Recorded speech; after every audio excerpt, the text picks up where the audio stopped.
আর আম্মা জান তুমি বাচ্চা গর্ভে নিয়েও বাচ্চা কোলের মধ্যে নিয়ে টেলিভিশনের নাচ গানের মধ্যে পাগল পারা হয়ে থাকো। তোমার স্বামী যদি ঘর থেকে 2-3 দিনের জন্য ঢাকা যায়, ও মা তুমি তোমার সন্তান নিয়ে মঠবাড়িয়ার মার্কেটে ঘুরো, বেপরদায় আড্ডা দাও রে মা, গল্প গুজবে সময় কাটায় দাও। যদি তুমি তোমার স্বামী বাহিরে গেল কাজের জন্য, ব্যবসার কারণে, তুমি মায়ের দরকার ছিল নামাজ পড়িয়া স্বামীর জন্য দোয়া করা, ও দয়ার মাওলা আমার স্বামী কষ্ট করে কামাই করে, তুমি তার কামাই রুজিতে বরকত দাও। আয় আল্লাহ তুমি তাকে জিন্দা হায়াত বাড়ায়া দাও। আয় আল্লাহ তার কামাই রুজিতে বরকত বাড়ায়া দাও। কারণ স্বামীর মাথার ঘাম ফেলানো, টাকা পয়সা কামাই করা স্বামী নিজের জন্য করে না, নিজের স্ত্রী আর সন্তানের মুখে হাসি ফুটানোর জন্য করে। ওই স্বামীটা রাস্তায় যায় কাজ করে, ড্রাইভারি করে, কত মানুষের সাথে ঝগড়া, কত মারপিট করিয়া ঘরের মধ্যে খানা দেয়, টাকা দেয়, স্ত্রীকে জানতেও দেয় না কত কষ্ট করলাম, কত ঝগড়া করলাম। ঘরে যাওয়ার পরে মা তুমি যদি স্বামীর সাথে ভালো ব্যবহার না করো, সন্তানের সাথে ভালো ব্যবহার না করো, তোমার কারণে ঘরে কোনো বরকতের আশা করা যায় না। অতএব আম্মা জান, ভালো একটা সন্তানের মা হইয়া কবরে যাও। এমন সন্তান আল্লাহর কাছে দোয়া করো, আল্লাহ এমন সন্তানের মা বাবা বানাইয়া দেও, মরণের পরে যেন সন্তান আমার জানাজার ইমামতি করতে পারে, কবরের কিনারায় দাঁড়ায় যেন সন্তান কোরআন তেলাওয়াত করে দোয়া করতে পারে। বাচ্চাটা বলে আমি নাকি রহমান, এই বাচ্চাটা বলে আমি আল্লাহ নাকি বড় রহিম। এই বাচ্চা যখন বলে আমার মতো রহমান আর কেউ নাই, আমার মতো রহিম দয়াময় আর কেউ নাই, আমার বড় লজ্জা লাগে। ওর কবরে কোনো আত্মীয় স্বজন আছে কিনা খবর নাও, তাড়াতাড়ি যদি দেখো আযাব হয়, আযাবটা মাফ করিয়া কবরকে জান্নাতের বিছানা বিছায়া দাও। এ জীবনে না করিলাম বন্দেগি, গুনাহ করে কাটাইলাম জিন্দেগি, গুনাহ করে কাটাইলাম জিন্দেগি, তওবা করে আবার তওবা ভাঙ্গিলাম, তওবা করে আবার তওবা ভাঙ্গিলাম, অবশেষে খাঁটি তওবা করিলাম, অবশেষে খাঁটি তওবা করিলাম। এরে নবীর উম্মতের দল, আল্লাহ যদি জিজ্ঞাসা করে বান্দা আমার দরবারে কি নিয়ে হাজির হয়েছে, এমন একটা আমল কি জীবনে আল্লাহর কাছে দেখাইতে পারবেন আল্লাহ এই আমল নিয়ে আসছে? এরে আল্লাহর বান্দা নিজের সন্তানটাকে পারছেন নাকি কোরআনওয়ালা বানাইতে, যে কিয়ামতের দিন বলবেন হে মালিক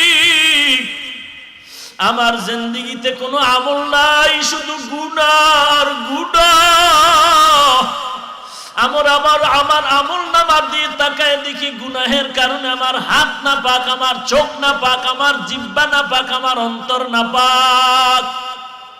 তবে আমি আল্লাহ তোমার দেওয়া সন্তানগুলো আমি দিনের পথে রাইখা আসি। একটা সন্তানের নিজে না খাইয়া, পেটে পাথর বেঁধে না খাইয়া, গামছা বাঁধিয়া কষ্ট করে করে কোরআন পড়াইছি।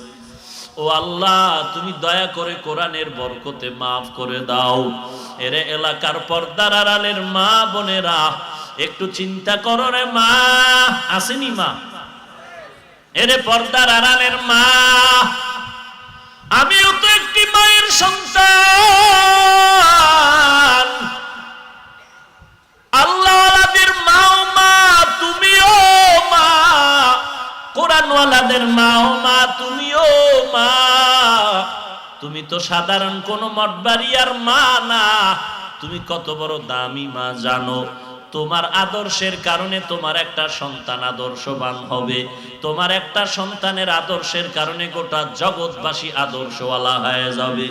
এরে আম্মা জান, তুমি তো খাজা মঈনুদ্দিন চিশতি আজমিরির মা, তুমি তো সৈয়দ সাকির মা, তুমি উজানির কারি ইব্রাহিমের মা,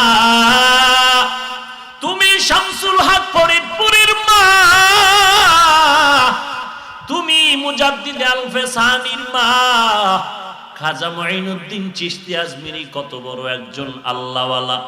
মদিনা থেকে ভারতে আসলেন, কালেমার দাওয়াত দিলেন, লক্ষ লক্ষ বেঈমানেরা তার হাতে কালেমা পড়ে মুসলমান হয়ে গেল। খাজা মঈনুদ্দিনের মনটা বড় আনন্দে উৎফুল্ল। মা ডাক দিয়া কয়, বাবা তুই এত খুশি কেন? ডাক দিয়া কয়, আম্মা জান, ভারতবর্ষে আমার হাতের সাথে হাত লাগায়া লক্ষ লক্ষ বেদিন কালেমা পড়েছে। মঈনুদ্দিনের মা ডাক দিয়া কয়, রে সন্তান, এই ত্যাগ আর এই বরত্ব তোর না রে বাবা। মঈনুদ্দিন কয়, মা বলো কার? বলে তোর মায়ের অবদান। খাজা মঈনুদ্দিন চোখের পানি ছেড়ে বলে, মা তোমার কি অবদান? মা চোখের পানি ছেড়ে কান্না করে আর বলে, ওরে সন্তান, তুই আমার গর্ভে থাকা অবস্থায় আমি মা ঘুমাইতাম না, রাতের অন্ধকারে যায় নামাজে বসে চোখের পানি ছেড়ে কাঁদতাম আর আল্লাহর দরবারে দোয়া করতাম, ও আল্লাহ তুমি আমার গর্ভের সন্তানটারে একজন আদর্শ মানুষ বানাও। তুই দুনিয়াতে আসার পর আমি মা তোরে যতদিন দুগ্ধ পান করাইলাম রে বাবা, এক ফোঁটা দুধ আমি মা তোর মুখে বিনা অজুতে দেই না। এরে পর্দার আড়ালের মা, বলো তোমার সন্তান তোমার দুগ্ধ পান করেছে, কি আদর্শ দিয়ে তুমি সন্তানরে দুগ্ধ পান করাইলা?